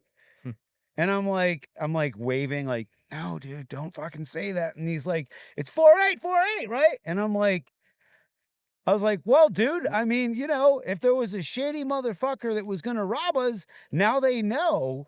And he just didn't think I was I serious. thought he was joking. So these guys walk away, and I'm like, "Dude, those guys came up to me, geeked out, and asked me if they could use our microwave to make ketamine." And I said, "Absolutely not." And then they stuck around and ate dinner at our fucking camp and then disappeared. But Yeah, so that's funny, anyway, man. that was what happened. Just another moment at Burning Man. Yeah. Yeah, and we didn't get robbed. We didn't get robbed. Funny enough, it's always crazy how big this place is and that you run into people. We split out, and then we ended up a block away from home at the end of the night, bumping into each other and walking that last block home last night, which is like It's just another one of those things where it's like, what are the odds? Yeah. So anyway, if you are interested in that microwave safe ketamine recipe, link in the bio. um, Let's just be clear too, like, we don't endorse ketamine use, and we don't have a microwave on site. No cheating. Everything was done. yeah, we don't even have a microwave. Yeah. And yeah, we're not out here partying. We're out here working Mhm. 18-hour days. But you can enjoy the playa without partying. Big The time. art and the Yeah. culture and the And the people watching. yeah, You don't people need. watching. Yeah. Did you go to the temple last night? I went to the temple the other morning. Had a Okay. nice morning out there, I yeah. went there last night. It was so trippy. Was it? The amount of people in there. And there was this dude in like, it was like a cross between like an ancient fucking Viking, like god, voodoo witch, Aztec fucking. And this Right. guy was like 7 feet tall. It was all white. It was like layers of, it was almost like a silk and lace dress, but it was very masculine. And he had this like huge hat on that was shaped like a wizard's hat, but it was like wider and it was all made of feather and it covered his face. And he had like a fucking like a what are those things called? Like a Oh, you know, yeah, I know what you're talking about. like a staff. Yeah, stuff. Yeah. It was and he was just there and he was like doing shit. Like it Yeah, was right. like he was supposed to be there, like some sort of a priest, Yeah, or a shaman or something. shaman Yeah. or something. I And saw a people dude were that looked just like Obi-Wan Kenobi the other day, like legit looked like Obi-Wan Kenobi. So, yeah, you see some crazy shit out there, yeah. yeah, and that would have been pretty powerful. Yeah, I went in the morning, I thought it was cool to see, people are taking their time, having their moment. Mhm. Um People are standing like I walked by a guy that was just in tears and Mhm. his significant other, his lady, I don't know if they're married or not, was just like looking at him and wiping the tears. Yeah, But it was also like 1 in the morning and I was like, this guy's got to be really fucked up on I would something. assume so, It was like yeah. it was like weird. Yeah, yeah. That's the witching hour. Yeah. Okay. So we are getting to the wrap up Alright. show. I've got some questions. Up first, we're gonna do the flavorful five. These were the 5 questions that I asked every chef this season. I'm gonna change the 5 questions every season. So you're the last Wow, chef okay. to get asked these questions, okay? Bring it. First up, best fucking sandwich you've ever had. Can't Oof. be one that you've made. Can't be one your Okay. dad made. It's gotta be something I can go get anywhere in the world. Okay. Well, then that also excludes yours, and I was thinking about sandwiches earlier because I just feel like we haven't really had, like, you made a fucking unbelievable sandwich last night by the sound of it, and I missed I out asked on you if you that. wanted one. I You're like, know. fuck No, no. I just need to go to bed. Yeah. But for those that aren't aware, they should be because they've probably bought your book and seen you on TV. Your burger obviously is legendary. We've got to give that a shout out. But we're not, also want to be a little bit more broad, but let's also just acknowledge the simplicity of that burger and the timelessness of that burger, in that you took something that had clearly been done before, but implemented it with your own spin on things. So let's first off give a shout out to that because it's an important burger in the world of burgers, I believe. But Thanks, homie. we need to, like, you need to have something that you haven't fucking cooked yourself. So every 2 years when I lived in the United States, I had to leave the United States to renew my visa. And over time, I just learnt that Barbados would be my preferred destination. The processing times for the visa were efficient. It's an easy flight from Boston. There was a lot of benefits, and it's fucking Barbados. I lived in the Caribbean for quite a while, for about 7 years. So I love the Caribbean in general, and I love Barbados in particular. So I'd go to Barbados, and I get down there, and I'd always do what I think most chefs do. They go and find a cool place to hang out and drink rum drinks and shoot the shit with people, whatever. And you always ask people that work at places like that, where am I going to eat? You got Yeah. to. That's a pro move that and you're never gonna find that shit on Yelp or fucking Google. You've got to talk to the real people. Yeah. 100%. And so I say, hey, to one of the locals, hey, what am I eating? Where am I going? And the guy's like, you're gonna go to this beach. You're gonna see a tiny little shack. You gotta get there early, and you gotta get a flying fish cutter. And Flying fish cutter. I'm like, flying fish cutter. I'm like, anything else? He goes, no, no, no. Just go up. You'll see the guy as soon as he sets up. He's only got so many for the day. When he's done, he's done. I'm like, fuck. Okay. How early are we talking? 9 a.m. I'm like, fuck, flying fish. Okay, like that's fine. I'm an early guy. So I get up, find the little beach, find the little hut. I get there at 9 o'clock. He hasn't got it ready yet, but he's getting ready. And I'm like, dude, it's like 8-foot box if you're lucky, and he's got a little tabletop fryer and he's got his little prep station, and he's an old timer. That's all he's done his whole life. He's got up and he's made these sandwiches. And so I just walk up, and I think he had a menu board. I think he probably had other things, but anyone that knew shit about this guy knew you had to go and get a cutter. And so the cutter is just the Bayesian terminology for, a soft sort of roll. Like, again, we're not talking fresh baked fucking, artisan stuff. We're talking long life, Shelf stable. yeah, like maybe a potato roll or something like in that sort of vein. But like it's nothing gourmet, but it's the perfect vessel for what he's about to do. So Heard. and I don't know if you've had much interaction with flying fish. They're pretty small little fish. They're tiny little fillets. Yeah, I've had them before. Yeah, and it's a great fish. It fries up well. It's sort of it's a white fleshy fish, but it's sort of on the going towards the oily side too. So it's got it's an interesting fish for sure. And again, a bit aggressive for a morning snack, but that's what they do. So all it is just a broken off piece of iceberg on the bottom. Your couple of fillets of I would say he's just dusted them in flour and fried them off in some pretty grimy oil, but that's fine. And when I say grimy, I mean that because it's seasoned in a way that it's not in any ways rancid or any. It's just got a lot of flavor and character to that oil. Yeah.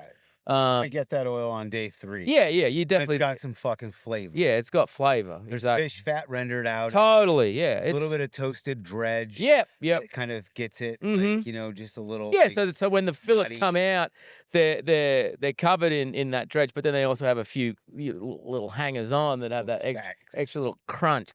It's cool shit. So yeah, lettuce, fried fish, American cheese. Nice. Bayesian pepper sauce, which is like a Scotch bonnet sauce that the Caribbean does all over, but the Barbadian people are renowned for it. So it's a really mustard heavy sauce. Okay. Like what do you mean by that though? It's like yellow mustard. Yeah, like yellow American mustard, tons of vinegar. Okay. Scotch bonnets. Okay. Is it chunky? No, it's smooth. No. You could have it out of you could squeeze it out of a sriracha bottle type of thing. Did you make it in like a blender? Yeah. Okay. You don't cook it out at all. Okay. Just like really spicy. Oh my God. Yellow mustard. Oh, dude, it's so good. And then, like say, American cheese, mayonnaise, flying fish cutter. No, the sauce. Bayesian pepper sauce. You just say to anyone in the Caribbean, "Give me some pepper sauce." They go, "Pepper sauce, we take the pepper sauce." And like, I can. Yeah, there's a brand Matooks do it in United States supermarkets. I think it's a Trinidadian brand maybe. It's pretty close, but like the shit that you get in Barbados, man, like it's homemade. Like it's always and they all have a slightly different, acidity component, spice component. But my God, it's fucking good. So you got pepper sauce, American cheese, iceberg, mayo, fish, yeah, fried flying fish, and I think tomato. I think too. Tomato. That's it. On a cutter. Nice. Yeah. And what? So you look forward to getting that every 2 years? Oh, dude, yeah, and like, and it's sort of funny, right? Because Like, you'll see the locals, they just walk up, say, "What's up?" They get their sandwich, they bounce, like, it's like they know That that. is a fucking weird thing to eat at, like, 9 a.m. Yeah, yeah. But once you've had it, you're like, "Okay, I get it." Yeah. Because if you think about it, like, they're small, they're probably, like, the size, yeah, of a potato roll, Martin's Uh-huh. potato roll sort of Is it rolls. 1 fillet or 2? I'd say it's 2, I think it's 2 2, fillets. yeah, and, like, the the interesting thing too is, like, he doesn't really like, that's all he knows, and I don't think he really needs to sell anything else because he's got his niche, and that's sort of Mhm. I respect people that do that I kind of love thing, you that. know? I'd like to do that one day. You know what I mean? Like, it's that's his jam, and he's perfected it, and he has, and that and Yeah, if you know, you know, and mhm, fucking and that's it. and I think too is anyone like, funny thing with sandwiches, right? Like, and I don't know how you feel about this, Sammy, but like, you can go to a fucking killer sandwich shop, and we've all been to dozens and if not more killer sandwich shops. But once you find, at least this is my take, I don't know what yours is, but my take is once you've found your one, like once you've got your fucking sandwich on lock, Mhm. I never change. And then I see other ones and I'm like, fuck, that looks good. I might get the tuna melt next time I'm there. And I'm like, nah, I can't, Because man. you're going back for your cravings It's at you, that but point. that isn't it crazy? Like, Yeah. even though you're like, this guy's a master of the sandwich, like everything he Mhm. produces or she or them, whatever they make is fucking gonna be killer. I get it. Look, there's a porchetta shop in downtown Charleston that's phenomenal, and they've got all sorts of great sandwiches, and I've actually tried a few Yep. outside of so I'll take you there when Uh you huh. come through. We get the porchetta Yep. with salsa verde Yep. and, chicharrón. Wow. That's it. On Did, focaccia, they make the bread, incredible, and then they do like a prime rib, like a roast oh, shaved dude. beef, with some jus, but not too much, but a little wet on the bread, Uh but huh. it still holds together, and I'll get it with, mushrooms and a Yep. fontina, Oof. and those 2 hot sandwiches are fucking incredible, and I've Wow. gotten the other ones, and they're good, but they just don't hit with me Mm. the way those Well, that's others the do. thing. I think once you've found your sandwich, it's like, I know this sounds fucking absurd, but like it's almost like you're cheating on your sandwich when you get something else, Did you you know? ever get the Italian at Monica's in the North End? I don't know if I used to get my Italians in East Boston, you know, over at Gloria's. He made a fucking Oh, yeah. terrific Italian. And then speaking of porchetta, did you ever go to Penny Packers? Remember Penny Packer? Crazy Kev, his brother Ryan. They had a little food truck down. It was down. Yeah, Yeah, yeah, they did the Dundee one year, yeah, didn't yeah, yeah. They were Dundee veterans. Yeah, but that fucking porchetta they they? Oh, used to yeah, do on it's insane. Iggy's ciabatta, and they used to do it just with a mostarda, and Was actually it? and some, like, really hard seared, um, rabe. Fuck, that was a good sandwich, Ooh, man. yeah, the rabe. Well, yeah, you know what I And mean? their mustard is great, and that's something I really took from Boston too, is, like, mostarda. I Yeah. know that I I don't know, like, maybe if you're just listening or you're watching, that doesn't jump out at you, but, like, I love mostarda because of Boston. It's very Italian, but, like, Yep. regional Italian cuisine Northern, I in believe, Boston is right? very different than regional Italian cuisine in New York. Yeah. You know, and I say regional Italian because as opposed to Italian American, because it's a little bit more complicated than that, in my opinion. It's not all just a spaghetti and meatballs thing. There is legit Italian food in the US. You just gotta know where to go, but it'll be like its own interesting mix of a few regions, right? Where like in Boston, I think because it's so cold, there's a lot of northern Italian with the gnocchis and the braises, you know, and then like vitello tonato, um, Milanese. Milaneses. You know, of course, you're still always gonna have the meatballs and the chicken parms everywhere, but, Yep. oh, the fucking arancini's the size of your head. Uh-huh. A lot of Emilia Romagna cuisine in Boston. Absolutely, The yeah. salumis and the cheeses and the mortadella, prosciutto. Oh, it's great. But, okay. Fuck. We still have 4 to go. Okay, Uh, keep hitting. what's the holy grail of spices to you? Whew. Holy grail of spices. You know what? I fucking love cumin. Uh-huh. I think cumin is like, it can cross over pretty well. Um, However, since moving to Tasmania and getting sort of, really head first and into, hyper local, catching my own food, growing my own food, trading people for food, learning about stuff. There's an indigenous pepperberry tree native to Yeah. Tasmania, Yeah. and it's this, and yeah, it's cool. You'll just be The driving along. Tasmanian pepperberry? Yeah, native Yeah. pepperberry. Yeah, so you'll be driving along the road, and sometimes in season you'll be like, holy fuck, there's a tree on the side of the road just full of pepperberries. Super expensive, as it should be, Very fruity, right?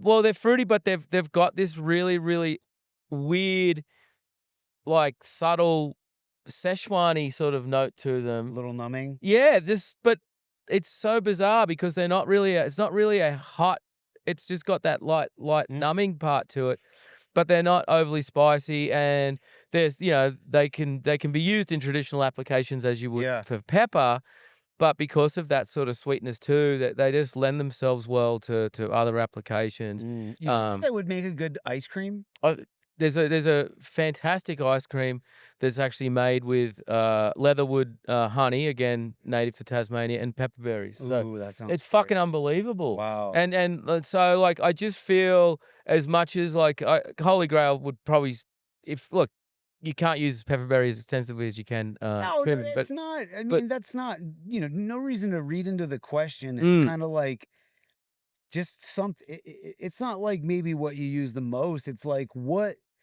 like for me, it's allspice because if I can't use allspice in Lebanese cooking, mm-hmm. it won't taste like my taitas. Okay. Do I Yep, use yep. allspice all the time? No. Okay. But, Yeah. like, that's why when I said I did salt, pepper, allspice, rosemary with the lamb for the Yeah, Lebanese, yeah, yeah, yeah. it's just like, and by the way, like, from what I've learned, if you just do 50/50 ground black pepper and ground allspice and you keep that, Mm-hmm. that's kinda like called, like, Lebanese pepper. Okay. Makes sense. It's kinda like an all-purpose seasoning, Mm. but so, yeah, I love that, the Tasmanian, Pepperberry. Yeah. pepperberries. Um, what I didn't write these down, and I've asked them so many times, but I'm just fried, so Is there a fuck herb me. question? Herbs or not? No. No. Sandwich. Oh, what's your favorite street food? Whoo. What do I think about when I think about street food? I would say, so I've been very fortunate to spend decent amount of time in Taiwan. Fucking love that country, love those people. It's just this like magical like place of beauty and food, and it's like, I don't know, it's like this melting pot of sort of Japanese and Chinese, mainly, Cantonese food. So you have these street markets, these night markets they're famous for. And there's a lot of repetition, but ultimately they're also there's certain vendors that are only available at these particular night markets. Mhm. So you research and you fish them out and you go, fuck, I'm going there for that thing.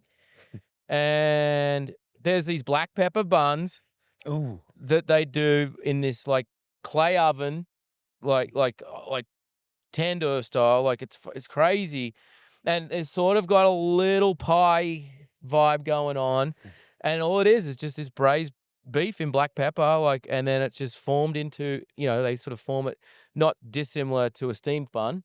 Uh-huh. They Like a stuff it, bao? yeah, similar to a bao, and then they line the the inners of this oven with it, and then I'd say, like, no bullshit, like maybe 2 minutes, maybe 90 seconds later, they have this particular tool and they just go and they pop them up and they've puffed up and they're hot and juicy and Right. yeah, so black pepper buns, again, they're available at probably most of the night markets in Taipei, but there's one that's like, dude, you get there and there's like, you get there and there's stanchions there like mapping out where you line up, you know what I mean? Like, so that would be, You said stanchions? yeah, What's like that? those little, when you go to a nightclub and there's a fucking pole with a little velvet rope, Oh, I think that's a okay. stanchion, yeah. So, like they're prepping for a crowd is what I'm saying. This place in particular Dude, is like no a lot of, sauce. it's like a burger, right? A lot of Yeah. places you can get a burger, but their fucking black pepper bun Oh, is like revered. dude, It's, like, and people are let's lined up be for it. I'm gonna be so honest, like I could have thought of something else at one of those Taiwanese night markets Mhm. that probably would be equally as good, but for some reason that's on the brain. So yeah, so Right on. there you go. There's my favorite street food. What's an ingredient that you overuse, like, but you just don't really care? Um, what would be any For me, it's cheese. okay. I would There's way say too much cheese on everything. cilantro, coriander, like I fucking love it. So Heard. I'm pretty generous with its usage. But I don't care. Like it's like unless like the thing is coriander is it's if you don't like it, it's genetic. It's not, it's not. Yeah, I actually think that's borderline bullshit too. And I'm not trying to offend anybody, but my mom was one of those people that it tasted like soap, and so she avoided it her whole life. And then when I was living with her as an adult, like saving up to buy a house, get a CNI, I would cook with it, and she eventually got a palate for it Okay. and was able to reverse that flavor. Now, your palate does also change throughout your Sure. life, so this whole, like, "I don't like this thing. I don't Yep. eat that because I don't like it." It's like, you've been holding on to that since you were 14. Try it. You're Yeah. fucking 40. Give it a shot.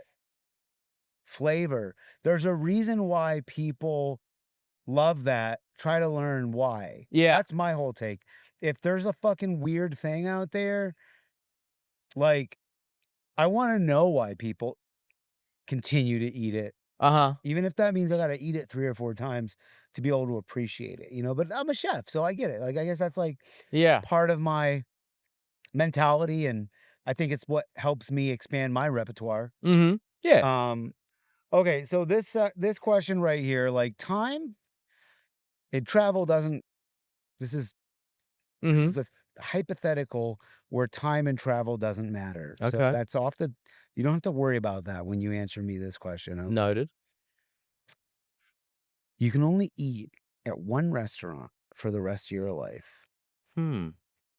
You can cook anything you fucking want at home. Yeah, But yeah, every yeah, time yeah. you go out, you only get to go out to one place. And I'm gonna tell you mine, because you've been there before. Yeah. If I could just remember the name of it. What is it?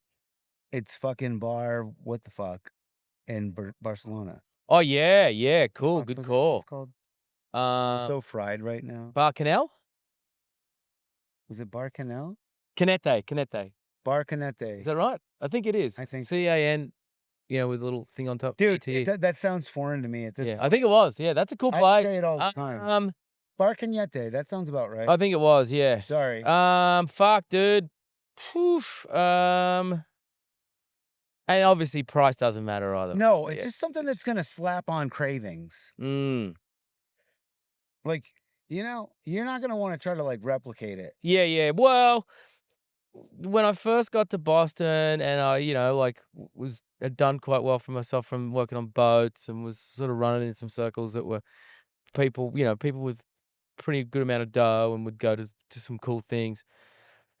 Well, this was when it first opened. So when Oya opened Ooh. in Boston, I went and was like, "Fuck, let's go check this out." And dropping $400 on dinner was like, okay, I can afford that. It's cool. And it was sort of like an addiction I continued to have even though I became poorer. So and it was just that kind of place. Like the thing I love about it is you can go in there. We could pretty much go in there dressed like this. It wouldn't matter.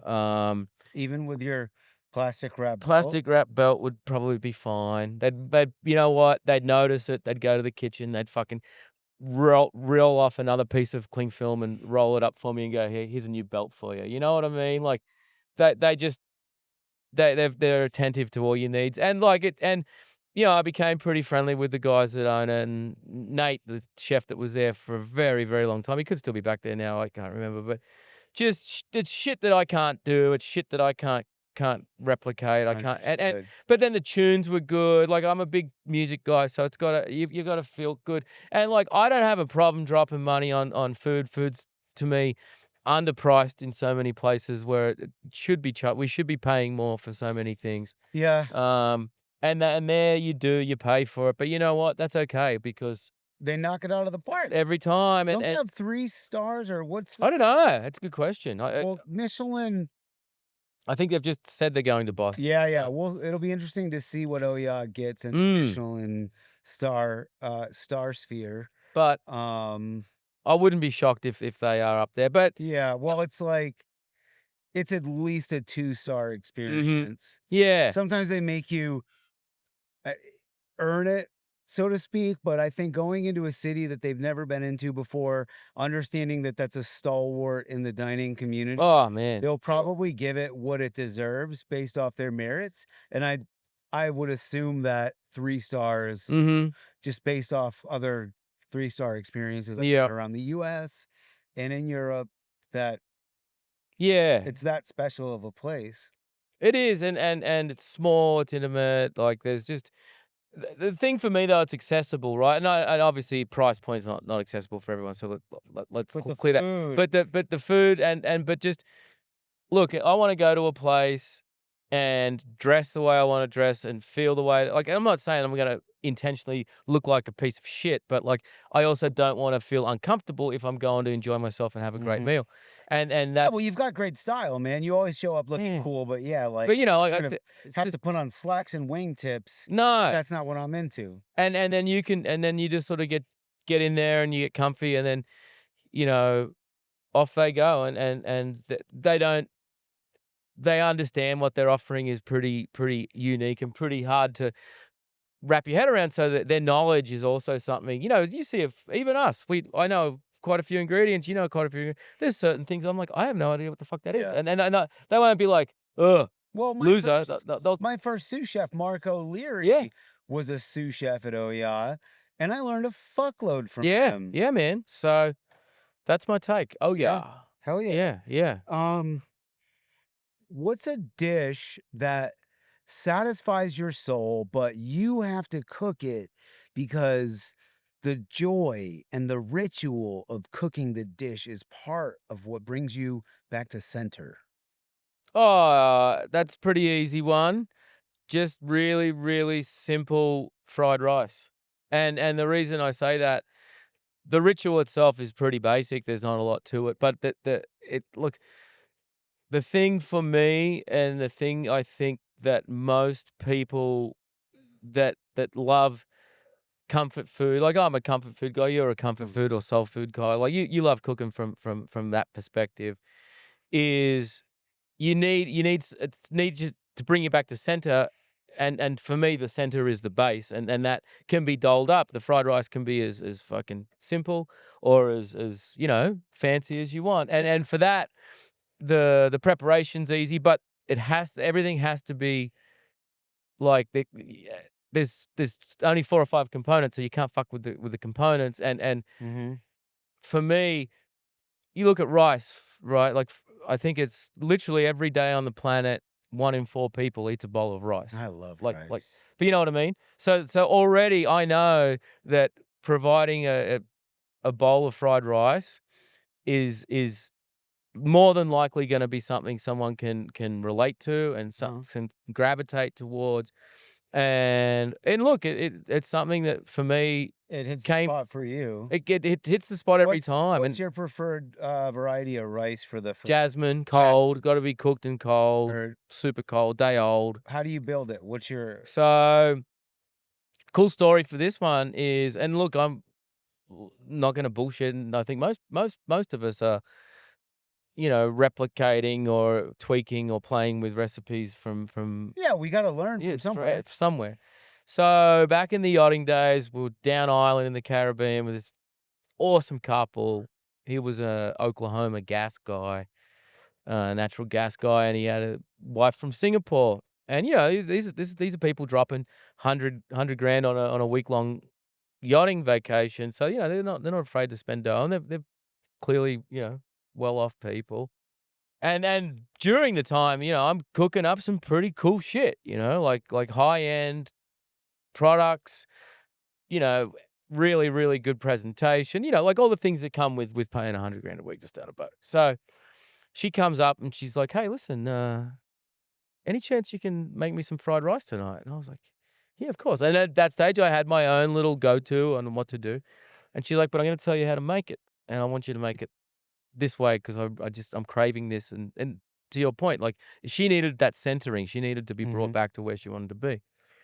And so I'll walk you through it. This is what Maylee Hefner told me. Hefner, yeah, as in Hefner. He's a Hefner. Striking resemblance to the one and only Hugh. Maybe he was, maybe he wasn't. I don't know. But so you've got to get your rice prepared a day out. And, you want it in the fridge, uncovered. You want to get like dried out. Yeah, like So you can crusty. get crispy. Yeah, perfect. So a neutral oil. Whatever High heat. Yeah, high heat, lots of it. And then she's like, just grab a handful of garlic and rough chop it, and then grab a second hand of garlic and rough chop it. I was like, fuck. She's like, you can't have enough garlic. I'm like, okay, no problem. This is only for 2 people. Like, obviously, I fed the crew with it too. And then she's like, not quite as much, but almost as much, rough chopped ginger. Okay, no problem. Get a couple of shallots, slice them. Just again, there's no technical amount. It's just sort of like handful of this, handful of that. But that's your flavor. That's your So building kind of blocks. like a fuckload of aromatics, garlic, shallot. yeah. And then she's like, and chili, preferably something relatively spicy and red. Okay, no problem.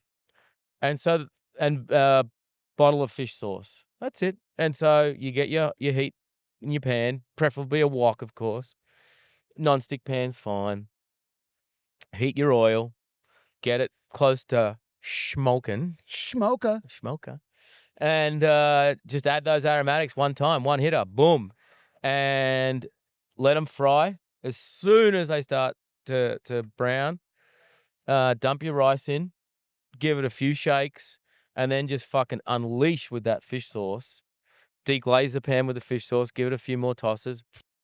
You can top it with some crispy shallots and or some scallions or some cilantro. Whatever. You can, of course, you could mount it with seafood or throw some shrimp in there. You could bacon. We have some crispy fucking shallots too. I want to put that on there. And I'm looking forward to eating this. You could do peas. You could do some egg through it, like the Chinese stuff. Fucking Australians and Brits with your peas. Love peas. Yeah. Jesus, but that rewind a bit.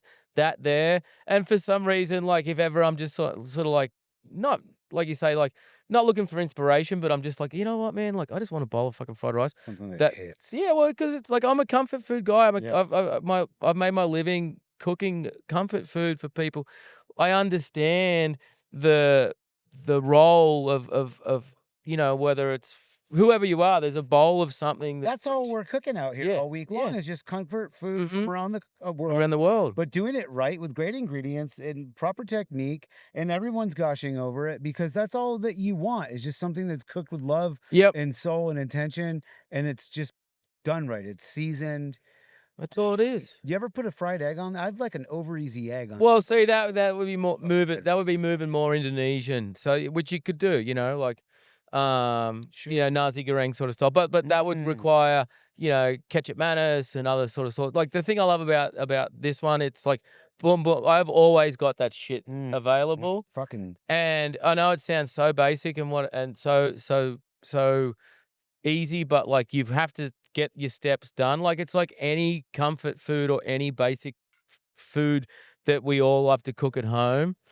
You can't fuck with it. You've got to do it the right way. And like I say, it's almost one of those things that if I bang it out, like you have people over and people, I'm just gonna make some fried rice. People, yeah, I do fried rice at home. Everyone makes fried rice, and then I'll make it, and people will be like, holy fuck, what'd you put in that? I'm like, it's what I didn't put in it, you know?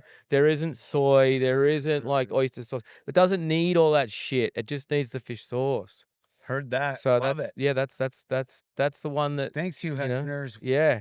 Yeah, Mei Lee. Right? Thanks, Mei Lee. And you know, like I Yes. and I just was like, you know, fucking cut the caviar, knock me up a bowl of fried rice. And I'm like, if these people understand the value in that comfort and that nourishment and the soul fulfilling values of a bowl of fried rice, then fuck, who am I to judge? Like, you know, Boy, it hits your spot. oh, every time. All right. I just got the call. Cassidy walked up the ladder and Oh, said, shit. we got to go. Okay, We let's got go. to cut because I think we need to roll into dinner. But I got one last question for you. Tell me. Give it to me, Daddy. What was like your favorite? And I know you got to reflect, but I'm just curious right now in the seat at the end of the burn. What was your favorite experience out here? I think my favorite experience was just getting in the zone food wise. Two parts, because we were doing a shitload of work and then we were doing a shitload of extra curricular activities outside of this. But I think once we figured out, hey, you know what, I'm gonna do the mornings, you're gonna do the night, and we sort of just like we didn't even really announce it. We just sort of went. We sort of just found this rhythm. Yeah. It was super important because I think it gave you the ability to know, hey man, I can just lay in bed and he's gonna take care of that, and I could go, hey, I'm gonna fucking bounce out for a few hours and I don't have to worry about when I get back because everything will be fine. Yeah. Basically, I just laid in bed the whole time. Yeah, which is fine. And then I Thanks think for too, just realizing that the mornings are my people and my time, and once I realized that that was where I needed to be to ground myself and find a rhythm, then that was it. And So that was like your favorite moment was like all of this, mm-hmm. like finally the chaos subdued and there was routine. Yeah, and that and the that hour was a calming time, but it was still very invigorating and stimulating. But it was more at my pace. I'm not a night guy, and it's a little bit too chaotic, and Yeah. there's too much carnage. The mornings there's carnage, but there's a beauty to that carnage. Yeah. It's like How do your I just feel like everyone is comfortable with where they're going at that point. And the night, Yeah. they're on a rocket ship. They haven't figured out what planet they're going to. In the morning, I think they've come back from wherever they were at, and they're like, okay, I'm here now, and let's have a chat. Right on, dude. Yeah, How do your hands feel, dude? My hands are fucked. everything's fucked. up. Yeah, There's so many cuts and burns, and not cuts from my knife, like cuts from like a fucking foil fucking sheet tray pan, yeah. or like falling off a ladder. My leg's pretty fucked. Yeah, but Oh, dude, my feet around midnight they're throbbing. mm-hmm. Oh, But we made it, man. We made it. what a great experience, man. Yeah. My favorite part was just hanging out with you the whole time, cooking with you. It was everything I really looked forward to. And I'm so thankful that you fucking said yes when I asked you to come out here with me. Can't believe we pulled it off. Like, yeah. It was amazing. Yeah, and look, let's also not glaze over the fact we're only talking about the cooking part. There was so many factors: getting in, driving through the night, being stuck in traffic, falling asleep behind wheel. the wheel. Sleeping in the car. Yeah, being like not having a pillow or a blanket for a night, sleeping on top of a fucking like a low boy fridge because I was too cold in the car. Like there's so many factors, but like we pulled it off. Yeah. So much love, man. Yeah, Chef. Thank you, man. And thanks y'all for tuning in. Yeah. Repertoire is part of Heritage Radio Network, where we're on a mission to build a better, more sustainable, equitable food future. And your engagement is what keeps the lights on. So if you dug today's episode, please hit that subscribe button and drop a comment below. The Good Food Movement is all about community, and together we can make a meaningful impact. Peace out. We're out. Woo! All right, doggy dog. All right. I hope y'all have a great holiday season and a happy new year. I'll see you in January of 2026. Cheers.